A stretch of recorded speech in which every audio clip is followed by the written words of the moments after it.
Bonsoir à toutes et à tous et bienvenue à cette édition d'information sur Equinox Télévision. À la une, gestion du droit d'auteur de l'art musical au Cameroun. Le Premier ministre ignore l'existence et même les activités de la SOCACIM en mettant sur pied un comité de suivi chargé de la mise en œuvre des mesures d'assainissement dans ce secteur d'activité. Nous reviendrons plus en détail sur ce décret de Philemoyan qui date d'hier dans ce journal. Et puis le processus d'attribution et de délivrance de la carte de presse au Cameroun suscite beaucoup d'intérêt quant à l'assainissement de ce secteur d'activité. C'est du moins l'avis que partagent certains hommes de médias au lendemain de la prise de fonction du bureau de la commission de délivrance de la carte de presse.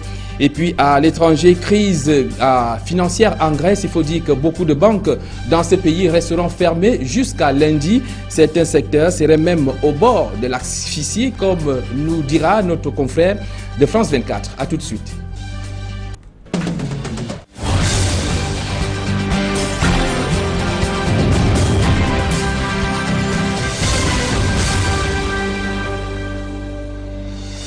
Une fois de plus, bonsoir. Nous reparlons des casses perpétrées dans la ville de Douala, plus précisément dans les zones à risque, avec ces victimes des casses au quartier Makepe-Misoke qui refusent de partir, préférant la vie à ciel ouvert sur les sites où jadis étaient érigés leur domicile. Eh bien, dans le reportage qui va suivre, Eric Martial Njomo et Dani Warenzede nous amènent à voir la vie en plein air dans ce quartier de l'arrondissement de Douala 5e.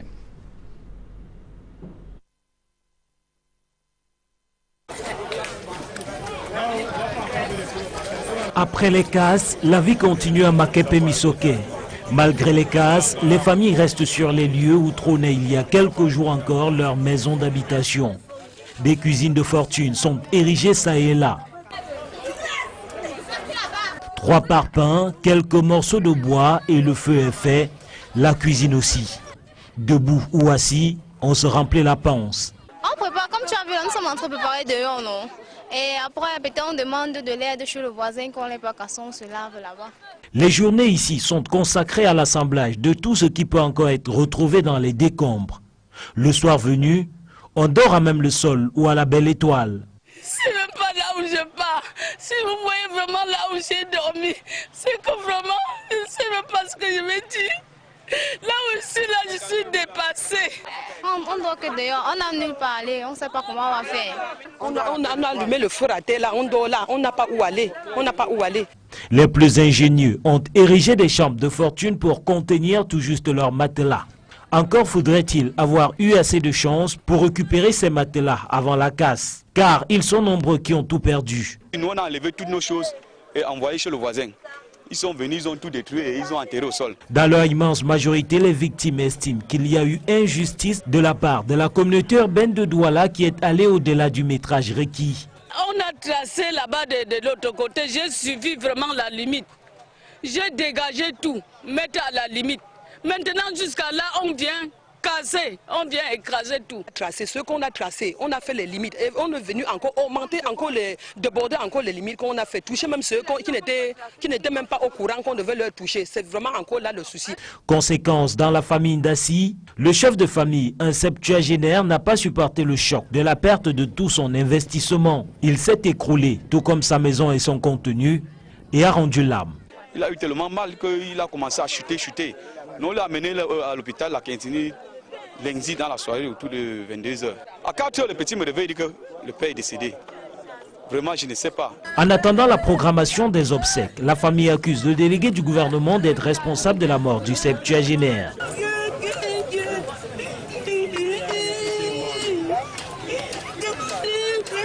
Le malheur des uns faisant le bonheur des autres, les récupérateurs de matières plastiques pour besoin de recyclage sont ici un terrain fertile. De façon globale, les victimes de casse de Makepe-Misoke qui disent ne pas savoir où aller espèrent un recasement ou tout au moins une indemnisation. Ils nous ont arrêtés soi-disant qu'on attend. On attend ce qu'ils vont faire, mais nous attendons encore. La main destructrice de la pelleteuse est passée et comme tout un symbole, les familles restent campées sur ces terrains où est encore érigé il y a quelques jours leur domicile. Elles sont dans l'attente de savoir ce qui se passera pour la suite. Pour Equinox Télévision, je suis Eric Martial Njomo. Intéressons-nous à présent à la carte de presse, cette pièce qui permettra d'assainir le milieu au lendemain de l'installation des membres du bureau de la commission de délivrance et de cette carte de presse. Des professionnels des médias s'accordent à dire que les critères pour l'attribution de cette pièce vont permettre l'assainissement du milieu et même d'assurer des meilleures conditions de travail. Des avis recueillis dans ce reportage d'Emos Fongor et Sandrine Yanga. La loi du 9 décembre 2002 fixe les critères pour l'attribution ou le renouvellement de la carte de presse au Cameroun. Ce sont une dizaine de conditions que devront remplir les journalistes pour entrer en possession de cette pièce. Avec le foisonnement actuel observé dans le secteur, ces préalables s'avèrent basiques pour certains s'il faut pouvoir remettre de l'ordre dans la maison. Ces conditions sont même élémentaires. Ce sont des pièces qui justifient que l'individu à qui on va attribuer ces sésames que constitue la carte de presse exerce effectivement ce beau métier de journaliste. Et ces conditions, justement, ont pour objectif d'éliminer tous les candidats qui veulent entrer par effraction dans le métier. Et Dieu seul sait s'ils sont plus nombreux que les vrais professionnels du métier. Ceux qui sont au premier chef concernés par l'assainissement dans la presse, ce sont les patrons de cette même presse. J'en suis à me demander si le gouvernement n'a pas piégé la presse privée. C'est d'abord les patrons de presse qui doivent commencer de mettre de l'ordre dans leurs entreprises. Parce que ma position me permet d'affirmer que très peu d'entre nous avons des contrats de travail, sont affiliés à la CNPS, honorent un certain nombre de choses par rapport aux conditions de délivrance de la carte de presse. Les conditionnalités autour de l'immatriculation à la CNPS, les contrats de travail devraient permettre de donner un véritable sens et du contenu à la carte de presse. La chienlit est entrée dans cette profession en 1990. Est-ce que le président de la commission de délivrance de la carte de presse aura les moyens de mettre de l'ordre dans la bergerie là? Elle va justement faire ce que les autres n'ont pas pu faire, c'est-à-dire éliminer, comment dire, déradiser le métier de journaliste en attribuant cette carte à ceux qui le méritent. Aujourd'hui plus qu'hier, les professionnels des médias croient savoir que l'heure arrive pour que le bon grain soit séparé de l'ivraie. Rendez-vous est pris dans environ 6 mois.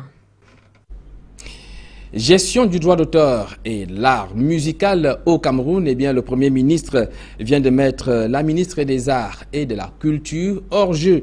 Philémon Yang vient de créer un comité de suivi dans lequel Matoutou-Mouna joue plutôt les figurants. L'économie de l'arrêté signé hier par le chef du gouvernement avec Aïxilid.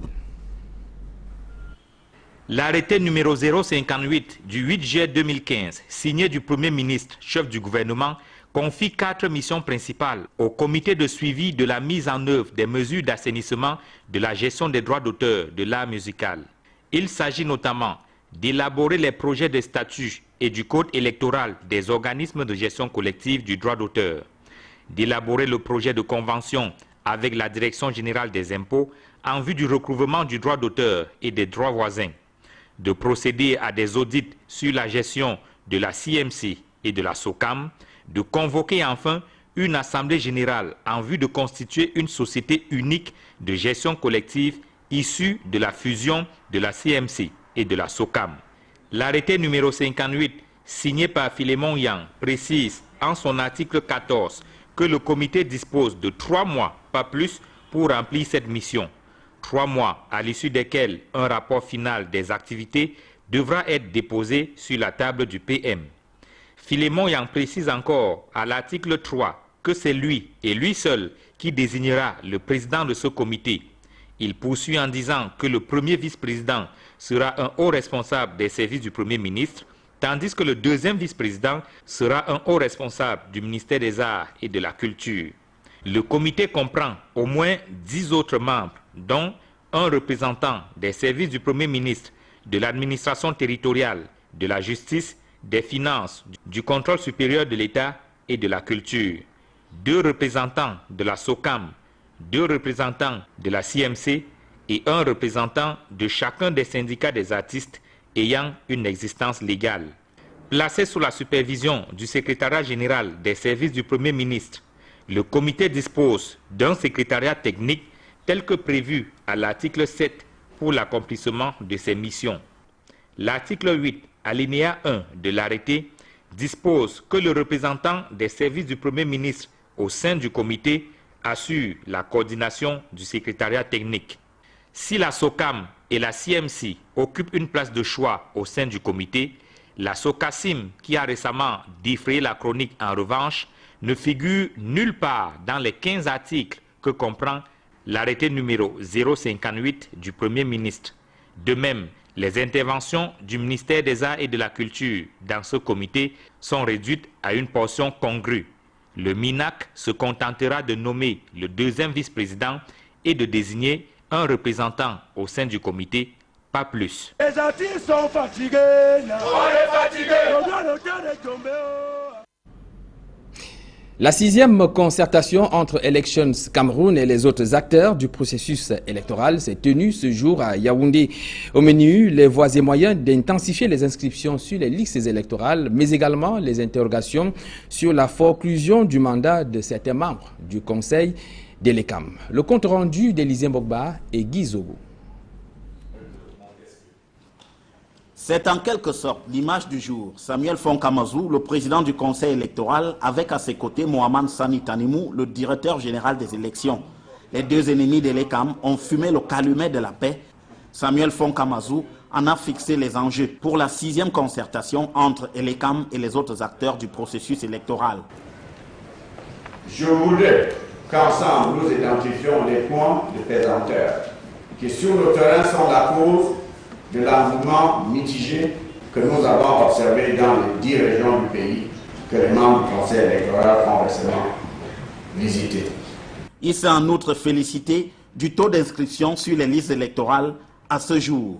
À mi-parcours de la révision des listes électorales en 2015, le nombre de nouveaux inscrits est supérieur à celui enregistré en 2014.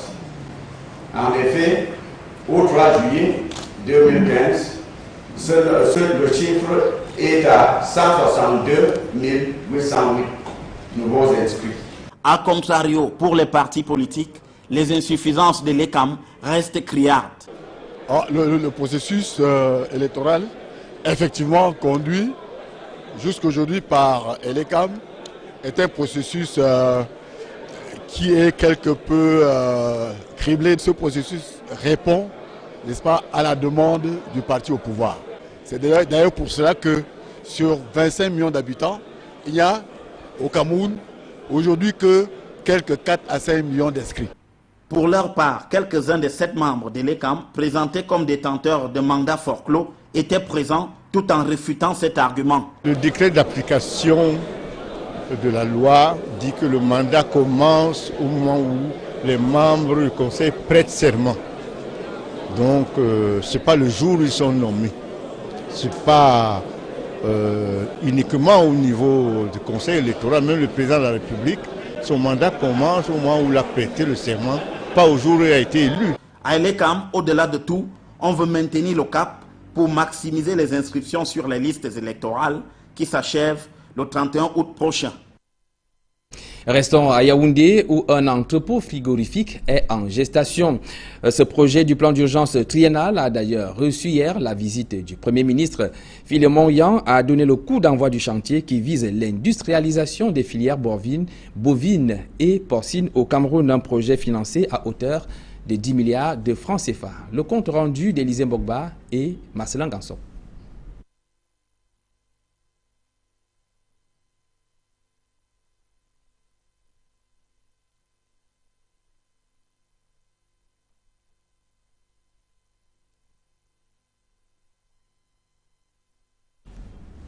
Eh bien, toutes nos excuses pour cet élément qui est dépourvu de son. Nous espérons revenir sur ce reportage de Marcelin Gansop et d'Élisée Mbogba qui devait ainsi nous présenter cet entrepôt frigorifique qui a reçu La visite du Premier ministre hier, c'était du côté du lieu-dit abattoir à Etoudi.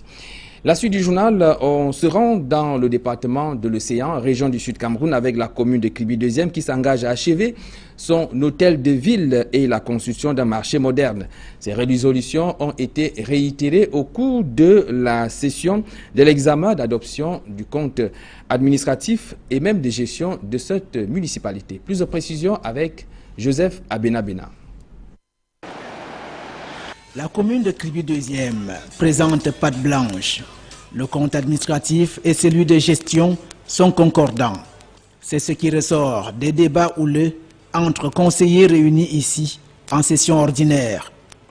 Le budget à mi-parcours est exécuté à 32%. Cette faiblesse, d'après le maire Guy-Emmanuel Sabikanda, est imputable aux travaux de la société en charge de la voirie urbaine. L'occupation temporaire de la voie publique, l'OTVP, qui renflouait les caisses de la commune, n'existe pratiquement plus. Mais la commune de Kribi 2e, qui connaît un excédent budgétaire de 57 millions de francs CFA, est préoccupée par deux grands chantiers. D'abord, l'hôtel de ville, dont le premier adjudicataire s'est avéré incompétent, et la construction d'un marché moderne R+1, ici au quartier d'Ombé. J'apprécie cette initiative parce que vous savez, pendant le partage des boutiques en Colbitin dans le marché d'Ongoé, il y a eu trop de difficultés. Il y a des commerçants qui sont restés dans les quartiers avec beaucoup de marchandises. Ce qui fait qu'il fallait relayer. Et je remercie vraiment cette initiative du maire de la commune de Kribi 2e. Avec l'effectivité du transfert des compétences aux communes, la mairie de Kribi 2e entend prendre davantage d'initiatives pour le bien-être de ses populations. Eh bien, avant la page étrangère de ce journal, je vous propose ce papier magazine qui tente de peindre un secteur d'activité. Il s'agit notamment de l'activité des mototaximens dans la ville d'Edéa, où l'on note que mototaxis et propriétés peuvent faire bon ménage. Eh bien, c'est donc, nous allons vous permettre d'aller à la découverte de certaines images qui sont un peu drôles. C'est un reportage de Rodingassi et Oriol Choumi. D'habitude, voici une des tenues auxquelles nous ont habitués les conducteurs de mototaxi un peu de partout au Cameroun.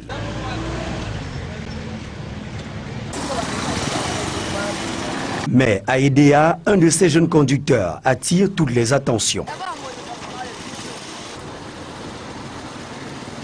À première vue, on imagine sans tarder qu'il s'agit d'un employé de bureau ou d'un fonctionnaire. L'erreur est acceptable. On n'est pas habitué à ce genre de tenue vestimentaire quand on pénètre dans l'univers des mototaxis.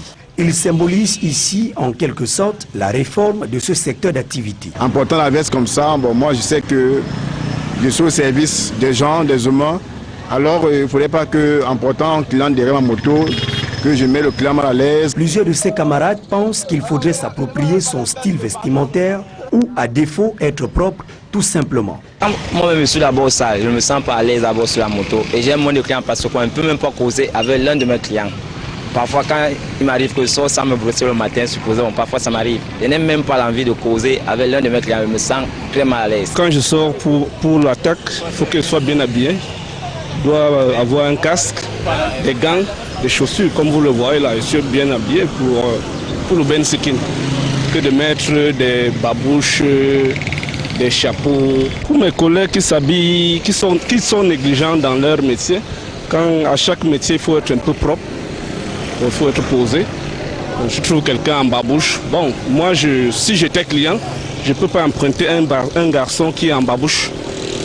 Ou bien qui est en haut démembré et tout.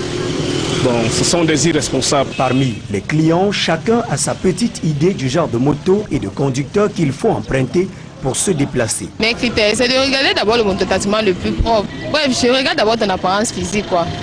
C'est à partir de là que j'essaie de voir la moto que je prends. Quand j'arrive au carrefour pour prendre la moto, je sélectionne une moto propre, une moto qui a l'état normal. Parce qu'il y a d'autres gens, tu montes sur la moto, tu es même incapable de t'asseoir.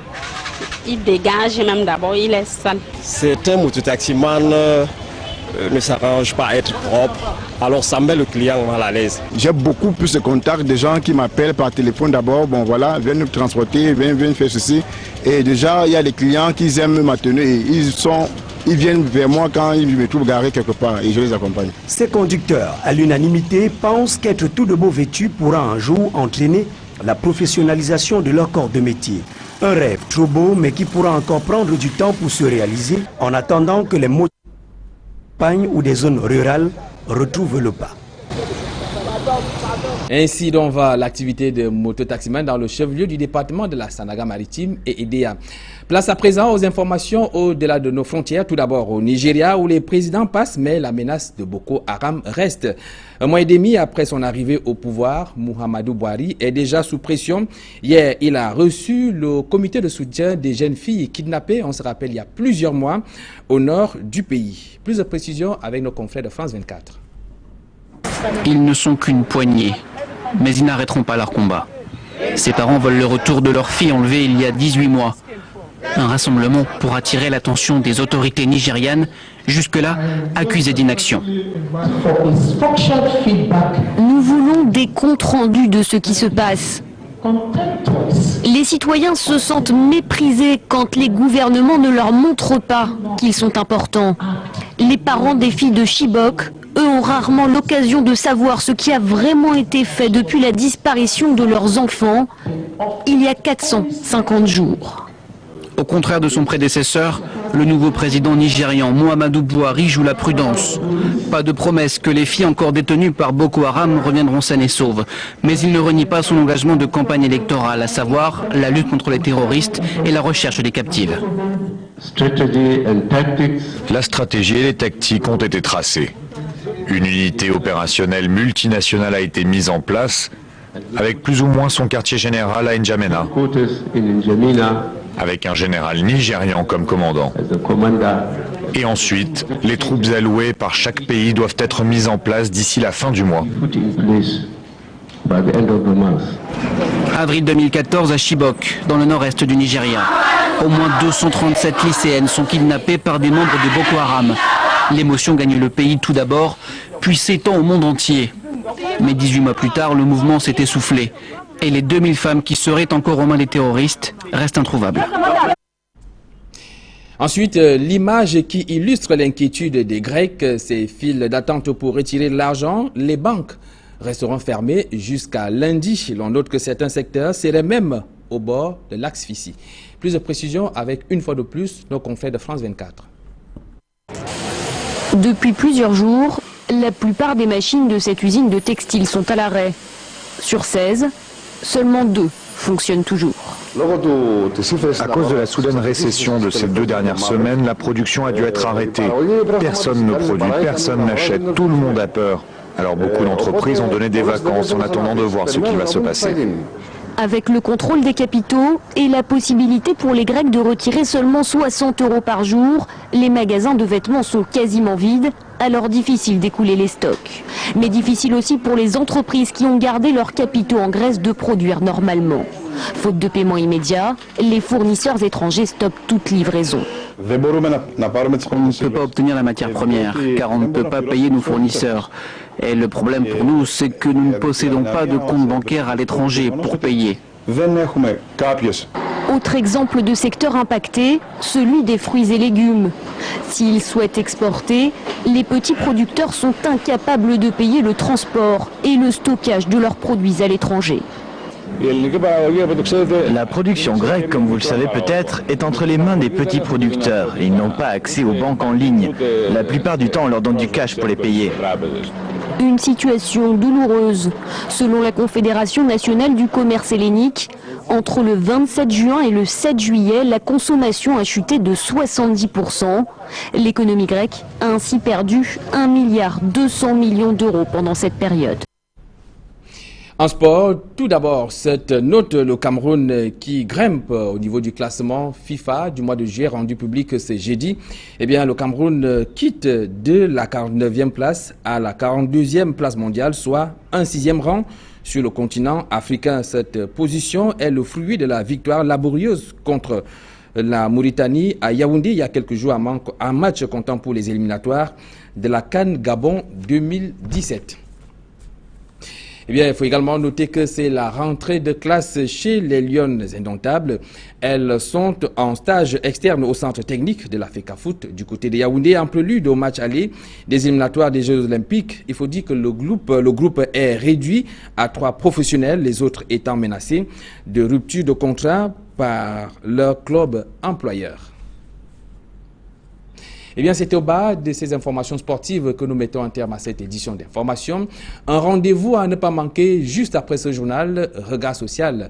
Regard social qui va donc revenir sur les erreurs judiciaires. Une présentation d'Éric Fernand Kouamo. Quant à moi, je vous donne rendez-vous demain lorsqu'il sera 20h. Bonsoir à toutes et à tous.